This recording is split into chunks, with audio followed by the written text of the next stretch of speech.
Hello everyone, I just wanted to say before I get the video started, thank you for everyone who's watched the Kanye video, which has over 2K views right now, which is awesome. Yeah, really excited about that. Hopefully you're going to like this one too, but I just want to say if you like what you're seeing, please leave a like and subscribe. I'd really appreciate it. Thanks, let's get started with the video. Hi everybody, so today I want to talk about an artist that has meant a lot to me this past summer. I think everyone's got those artists. It's just sometimes they come at the right time and at a really special time to make them stick out as defining that time in your life. And for me, this past summer was defined by a musician we're going to talk about today, Sidney Gish. The music, I've listened to all of her music. She doesn't have that much in the past month or so. I can't really describe why what she makes is so special to me. But I'm going to try. We're going to listen to some of her songs, probably like 5 or so, and I'm going to try to explain why this music means so much to me in a very personal way. All right, everybody, so we're going to start with this track, Sin Triangle. This is kind of the song that kind of got me into her, because I had listened to her this album, No Dogs Allowed, in July, and it was just kind of like on a whim, like, oh, okay, I've heard this album, I want to give it a shot. But when I got to this track was really when I was like, okay, so this is something that's really going to stick with me. I wouldn't say this track is very emotional. If anything, like the hook is really humorous, but it's definitely a banger. So I thought it would be a good place to start. So we're going to listen to this track, Sin Triangle. To work my brain, then I'm going back to my grave, and I'm certain that I'm gonna die this time. No doubt is left inside my mind tonight, so I'm just gonna wait for nausea to set in. I'm pacing out at 11. The friendly girls are trying to comfort me, as if I'm a depressed chick at a frat party.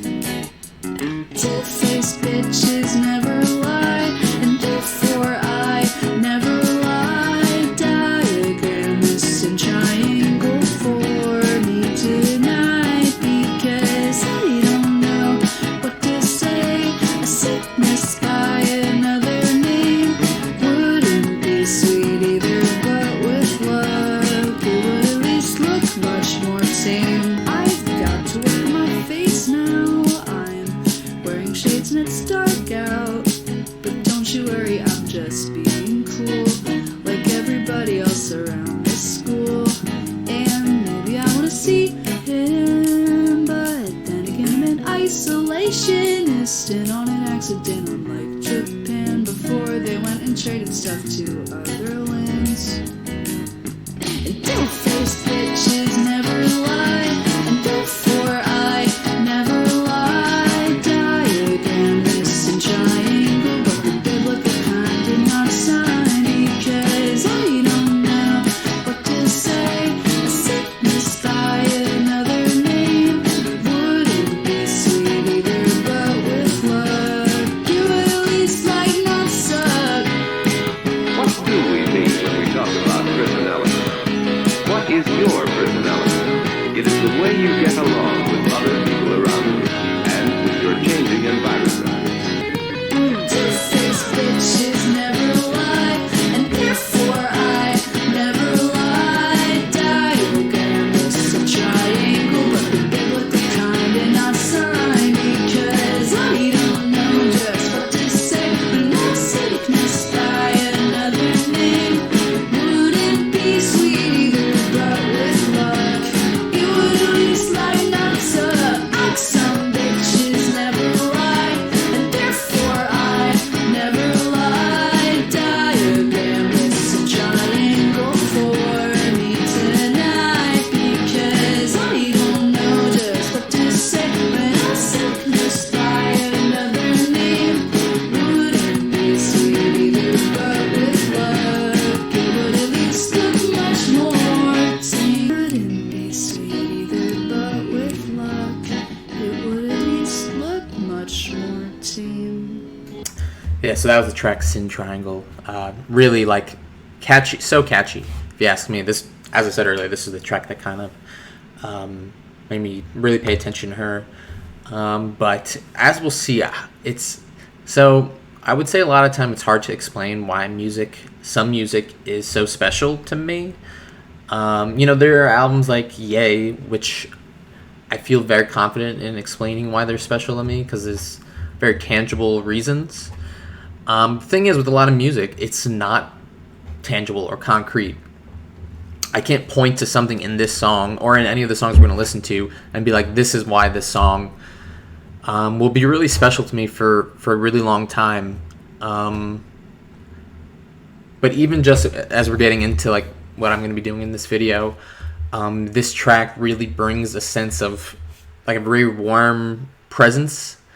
And I think a lot of people associate that feeling with nostalgia and with music they listened to when they were a kid. But I think the reason why I wanted to talk so much about these songs is because it's a really like beautiful thing to find that feeling in something you listened to or experienced not that long ago. And I'm really grateful for that. But I'm going to talk about that more as we get into some of the other tracks. But this song is definitely a banger. Everything about it is just extremely catchy. And I definitely have a soft spot for this kind of indie rock, twee pop kind of sound. So the next track I'm going to listen to is the song Persephone. So a little bit about this track. It really is probably the one I've listened to the most. It's probably the song I've listened to the most in the past month or so. It's, as I was saying earlier, it's hard for me to explain, but this track is really beautiful to me. It's like really simple, and for whatever reason, I would say like it has like this. It's very personal and pure. But we're gonna talk more about it afterwards. So let's listen to it. I've called Persephone by the name Persephone. And Greek goddesses aren't what you grab when leaving home. My phone's inside my purse, Persephone. Like it there, like Hades there. I pray Greek gods don't see me butcher names and not believe it. But on this pronouncing the sex and for infinity, there isn't much that you could do to stop me. Since pomegranate seeds were in Greece, please don't visit me, Persephone. And I've said Protestant just like Protestant too. And it's not a word, let alone a church that you could send donations to. Who needs mistakes and stupid phrases that aren't real anyway? If I'd known I'd mess up this many times, then I'd shut up for the rest of my life. Let 'em know that I don't know anything because I don't even know anything. But on this pronouncement, sex and for infinity, there isn't much that you could do to stop me. Since pomegranate seeds were in Greece, please don't visit me. Please don't visit. On this pronouncement, sex and for infinity, there isn't much that you could do to stop me. Six pomegranate seeds were in Greece. Please don't visit me. Please don't visit. On this pronouncing the sex and for infinity, there isn't much that you could do to stop me. Six pomegranate seeds were in Greece. Please don't visit me, Persephone. I don't know if you can really tell based on the video, but it was definitely making me teary-eyed, this song. And it's just one of those weird things where I could not explain why this song fills me with that melancholic feeling and makes me feel like I'm going to cry, because it's not a sad song at all. I think these lyrics are really... There's definitely a beauty to simplicity, and I think music is one of the most obvious formats where that is shown.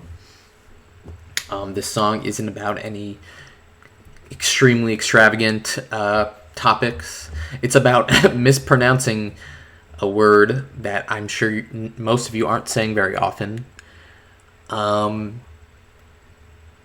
for whatever reason, the kind of like the simplicity of this idea that you can write a song just about mispronouncing something, and telling little jokes, little like quips about it. I don't know. It's really beautiful to me. This is definitely one of those tracks that I can't explain.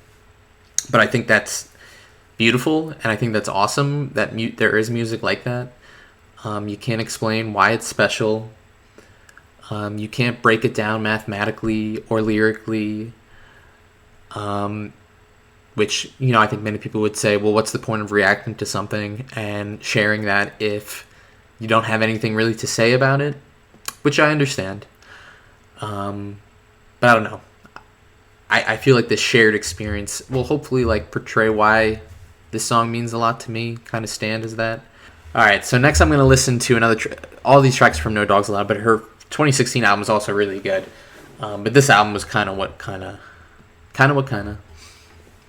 This album is what opened me up to her. But this next track is called Not But For You, Bunny.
So that's Not But For You, Bunny.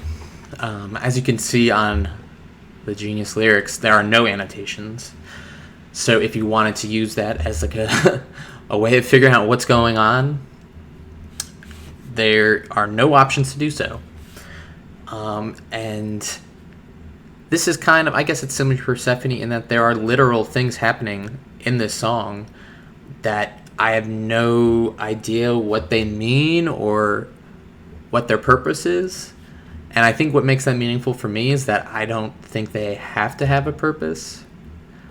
I think when it comes to like creating art, whether it's music or writing or whatever it is, the idea of like purpose, like what's it for, what's it supposed to do, is like at the forefront of criticism of it and analysis of it, which makes sense. Trying to figure out and logically separate different parts of what we think is great to explain why we think it's great, which is admirable. I totally understand that. But some things are not better off explained.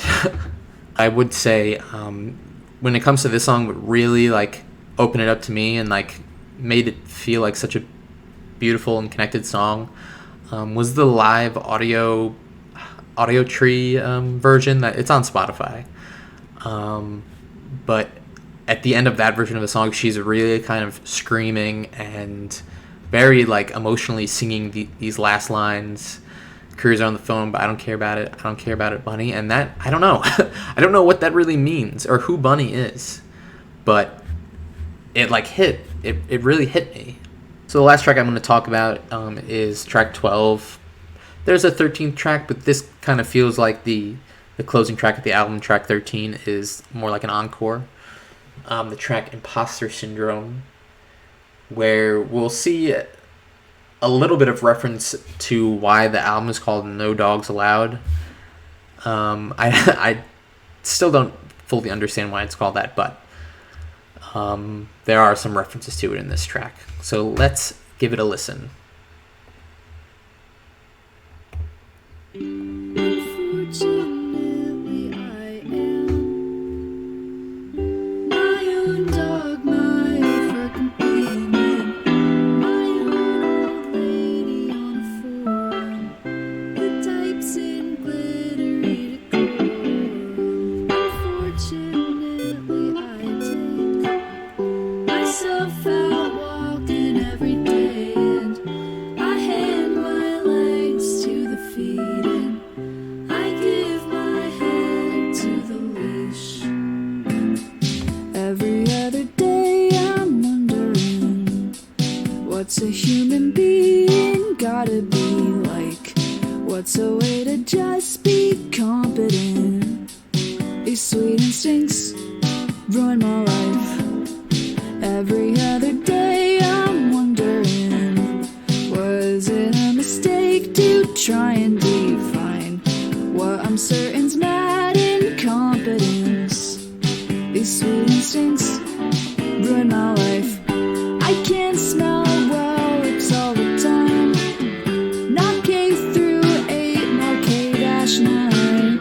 For human, grossly underqualified.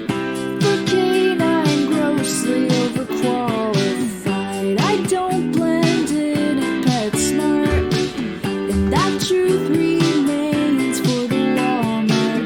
'Cause in either case they say to me, what the fuck is lost in aisle 3?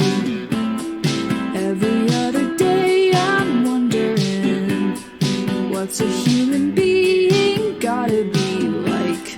What's a way to just be competent? These sweet instincts ruin my life. Every other day I'm wondering, was it a mistake to try and define what I'm certain's mad incompetence? These sweet instincts ruin my life. Nobody even knows my name, and no one suspects that I'm not fine, and nobody outs behavioral Frankenstein. Just look at Victor in LA and sit with the Y at U of A, and all the majors at the labels reboot as soon as I am able. Every other day I'm wondering, what's a human being gotta be like? What's a way to just be competent? These sweet instincts ruin my life. Every other day I'm wondering, was it a mistake to try and define what I'm certain's mad incompetence? These sweet instincts.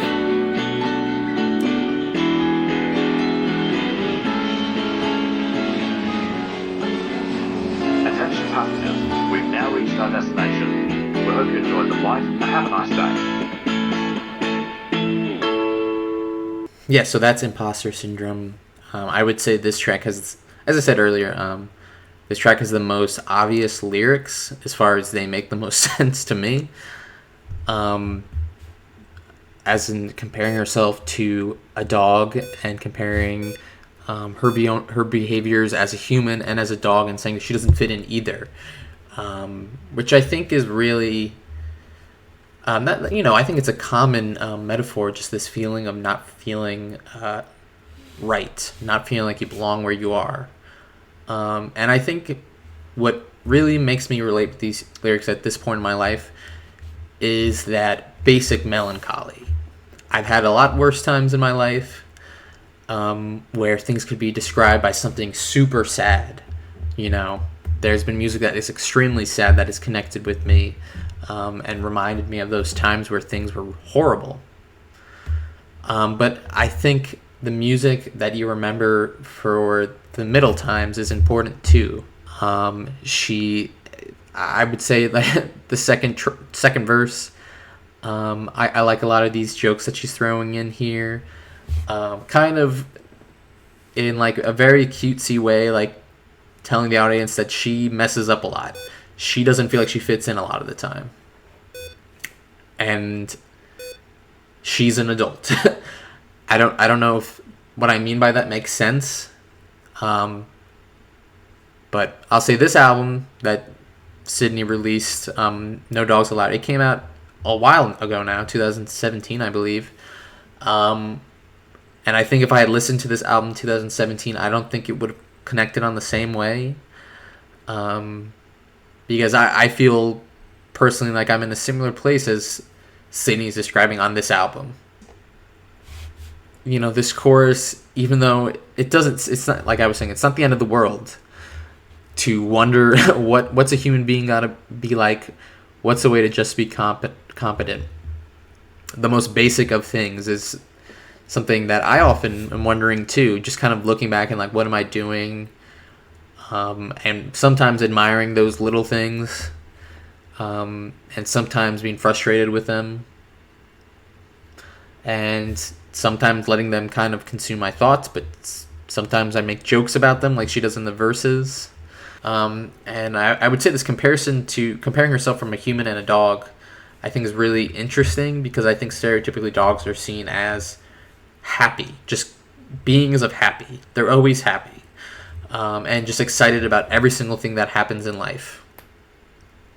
And I would say on this track, Sydney's kind of saying she doesn't belong in either camp. Dogs are these pure, stereotypically seen as these pure, happy beings, and people as these methodical, intelligent beings. And they're kind of opposites in a lot of ways, and it feels like Sydney is explaining that she doesn't feel like she fits in either camp because she's somewhere in the middle. And that's a feeling I really relate with, because sometimes I'm thinking about trying to look at things through the hyper intellectual angle, the objective angle that's supposed to make everything clear, where you're not fogged by emotions.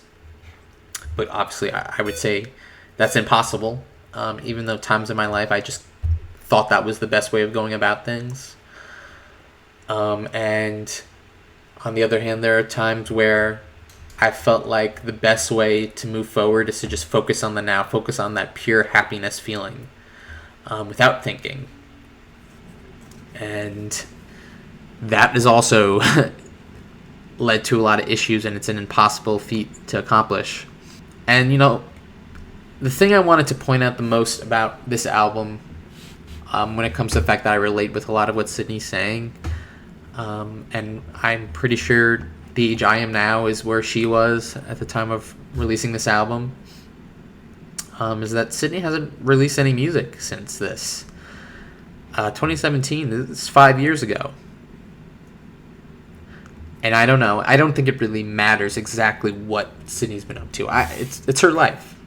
But I do think that's something that sticks out to me.